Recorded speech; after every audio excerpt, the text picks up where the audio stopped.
Good evening. Good evening. Yes, मी आज इथे भाषण करायला नाही आली आहे, मी तुमच्याशी संवाद साधायला आली आहे. त्यामुळे संवाद हा एकतर्फी होत नसतो. त्यामुळे जेव्हा जेव्हा मी काही विचारीन किंवा मी काही बोलीन त्याचा प्रतिसाद मला जर मिळाला तर मला आनंद वाटेल. आज आपण जे स्नेहसंमेलनाला आज सगळे जे उपस्थित आहोत, मला असं वाटतं स्नेहसंमेलन म्हणजे फक्त नृत्य नाटक असं नाही, तर तो शिक्षण प्रवास, जो वर्षभराचा वार्षिक प्रवास जो असतो त्याचा एक आरसा आहे.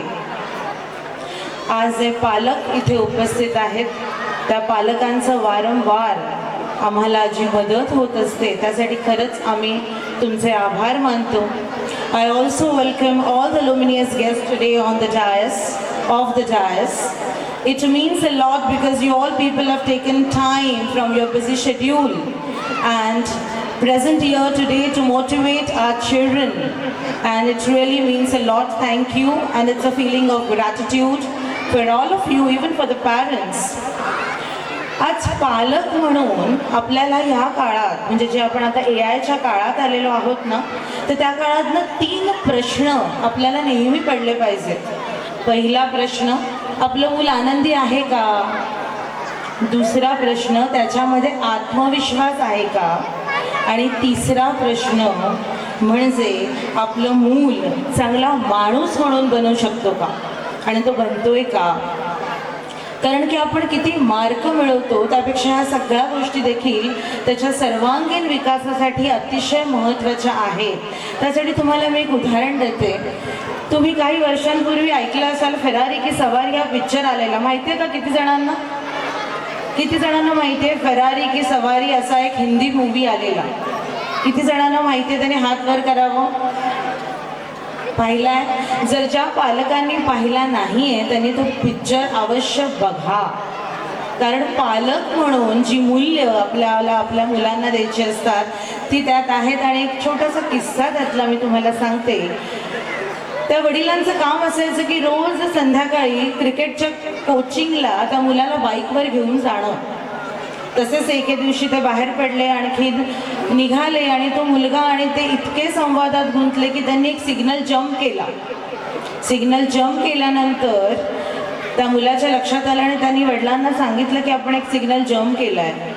पुढे गेल्यानंतर एका चौकात त्यांनी त्यांची गाडी उभी केली आणि उभी केल्यानंतर समोर चालत गेले. तिकडे पोलीस उभे होते. त्या पोलिसांकडे गेले आणि त्यांना म्हणाले की काय दंड काय आहे, काय फाईन आहे जर आपण जम्प केला एखादा सिग्नल तर पोलीस त्याच्याकडे कुतूहलाने बघतात. कारण असं जनरली कोणी विचारायला येत नाही. तर ते म्हणतात क्यों, किसने किया? तर त्याने म्हणाले मैंने किया. आपको किसी ने देखा? आपको किसी ने कुछ पूछा? तर ते म्हणाले हाँ देखा ना, मेरे बेटे ने देखा. म्हणजे काय कि आज जो देखेगा वही तो करेगा.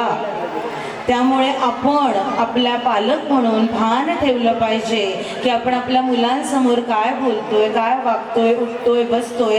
कारण की ह्या वयात आपण त्यांचे रोल मॉडेल्स असतो. वी आर देअर को एज्युकेटर्स. तुम्ही तुमचा प्रवास तुमच्या मुलांबरोबर सातत्यपूर्ण चालू ठेवता. सो यू आर द को एज्युकेटर्स. आणि तुम्ही आणि आम्ही देखील स्पर्धक नाही, आपण को पार्टनर्स आहोत. आणि because we are co partners we have to work together. आणि ती मूल्य आणि आम्ही नेहमीच बघत असतो. तुमच्या हेडमिस्ट्रेस गीता विल्सन मॅडमकडून आम्हाला नेहमी कळतं की तुम्ही सातत्यपूर्ण शाळेसोबत राहत असता, शाळेच्या विकासासोबत राहत असता. एक दुसरं उदाहरण म्हणजे एका किनाऱ्याला अचानक समुद्रातून काही स्टारफिश जे तारामासा असतात ना ते धडकले आणि सगळे येऊन किनाऱ्यापाशी पडले. एक लहान मुलगा तिकडे खेळत होता. खेळताना त्याने पाहिलं आणि त्यांनी त्याच्या चिमुकल्या हाताने तो प्रयत्न करत होता की जितके मासे शक्य आहेत तेवढे घ्यायचे आणि त्या समुद्रामध्ये पुन्हा जाऊन टाकायचे. तिथून एक माणूस चालत जात होता किनाऱ्यापासून. तो त्या मुलाकडे आला आणि त्याला म्हणाला की अरे तू काय करू शकणार आहेस, किती फरक पडणार आहे तू हे सगळं करून. तर त्याचं उत्तर काय होतं, त्याच्या हातात एक मासा होता, स्टारफिश होता. तो म्हणाला, तो घेतला त्याने आणि तो समुद्रापाशी गेला आणि तो टाकण्यासाठी गेला आणि त्याने सांगितलं की पडतो ना, या एका माशाला तरी फरक पडतो. त्यामुळे आपण समाजाला काही बांधील आहोत, आपण समाजासाठी काही करायचं आहे. ही समाजाची बांधिलकी आपल्याला माहिती पाहिजे आणि ती असली पाहिजे. आणि त्याचं ज्वलंत उदाहरण म्हणजे स्वर्गीय प म राऊत सर. त्यांना लक्षात होतं की आज ज्या मातीत त्यांचा जन्म झाला त्या मातीला आपण काहीतरी देणं म्हणतो आणि म्हणून आज तो हा अट्टहास त्यांनी केला आणि इथे मातोश्री पार्वती राऊत विद्यालय स्थापन झालं, ज्याच्यामुळे आज आपण सगळे इथे उपस्थित आहोत. ही सामाजिक बांधिलकी. आणि मला असं वाटतं की शाळेला जर अजून क्वालिटी एज्युकेशन, आज मगाशी स्किल एज्युकेशनबद्दल बोललो आपण, इंग्लिश कम्युनिकेशन स्किल्सबद्दल बोललो, कारण की आपल्याला पर्यायच नाही आहे. English is a universal language. आपण कितीही म्हणालो की आपल्या मातृभूमीत आपल्याला शिकायचं आहे, तरी बाहेर गेल्यानंतर हा फरक पडतो. जेव्हा मुलं फेकली जातात या बाहेरच्या जगामध्ये, तिथे एकच गोष्टीची कमतरता भासते, दॅट इज तुम्हाला सगळं येत असलं तरी how to speak. It is very important. मग ही कम्युनिकेशन स्किल्स कशी वाढवू शकतो?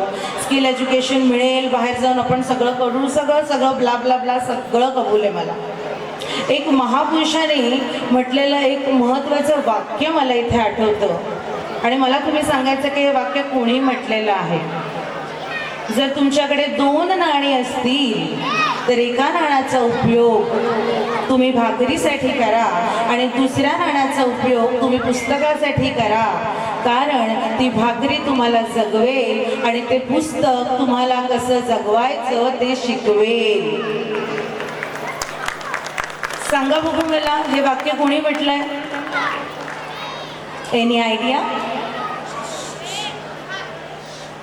डॉक्टर बाबासाहेब आंबेडकर यांनी हे वाक्य म्हटलेलं आहे. किती दूरदृष्टी होती आणि हे वाक्य त्यांनी म्हटलं आहे. आणखीन खरंच या वाक्यासाठी आपण सुद्धा पालक म्हणून खूप सजग झालं पाहिजे, कारण की आपली मुलं वाचन यापासून प्रचंड दुरावली आहेत. मुलं कशाला, आपण सुद्धा.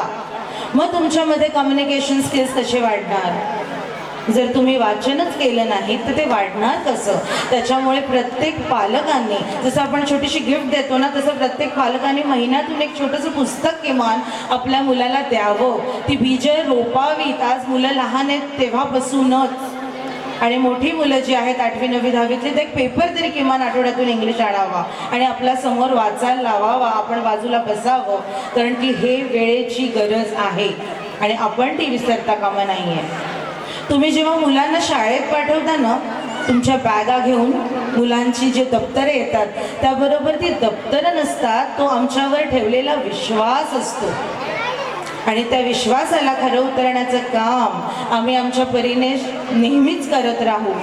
पण तुमची देखील जबाबदारी आहे, कारण की 5 आणि 6 तास जेव्हा इथून निघून जातात मुलं, त्यावेळेला मात्र जी मूल्य तुम्ही शिकवता तीच बेज त्या मुलांना सदोदित ते बघत असतात. ॲज आय सेड की you are the role models of your children, because continuously ती मुलं तुमच्याकडे पाहत असतात आणि त्याच पद्धतीने ती वागण्याचा प्रयत्न करत असतात. काहीतरी आपल्याला बोलता बोलता पण म्हणतात ना की तू नाही का असं केलंस, मग मला का बोलतेस? हे त्याचं एक उदाहरण आहे. त्यामुळे ह्याच्या पुढे तुमची साथ आम्हाला नेहमीच मिळत असते, पण मला असं वाटतं की अजून आपल्याकडे मुलं वाढली पाहिजेत. मुलं जर आज इथे अजून जास्त प्रमाणात आपल्याकडे शिकायला आली तर आपण क्वालिटी एज्युकेशन किंवा जे अत्याधुनिक एज्युकेशन आहे ते आपण अजून चांगल्या पद्धतीने देऊ शकतो. कारण की सगळी सोंग करता येतात, पण पैशाचं करता येतं का? तर नाही. आणि त्यासाठी देखील तुमची साथ आम्हाला असते. त्याबद्दल खरंच मी तुम्हाला तुमच्यासाठी ग्रॅटिट्यूड आहे, कृतज्ञ आहे की तुम्ही वेळोवेळी आम्हाला साथ देता. आता मुलं मोठी होताना या सगळ्या गोष्टी, मुलं यशस्वी होणं हे तर आहेच, डॉक्टर इंजिनियर अधिकारी होणं हे सुद्धा मान्य आहे, पण त्याच्या पलीकडे आपल्या मुलांमध्ये संवेदनशीलता हवी. हे पालकांनी आजपासून नोंद करून ठेवा. का संवेदनशीलता हवी? कारण की जेव्हा आता AIचं युग येणार आहे, प्रत्येक गोष्ट आर्टिफिशियल इंटेलिजन्सवर चालते. मग जर इमोशन्स गेले मुलांमधले तर आपलं जगणं कठीण होऊन जाईल, हो की नाही?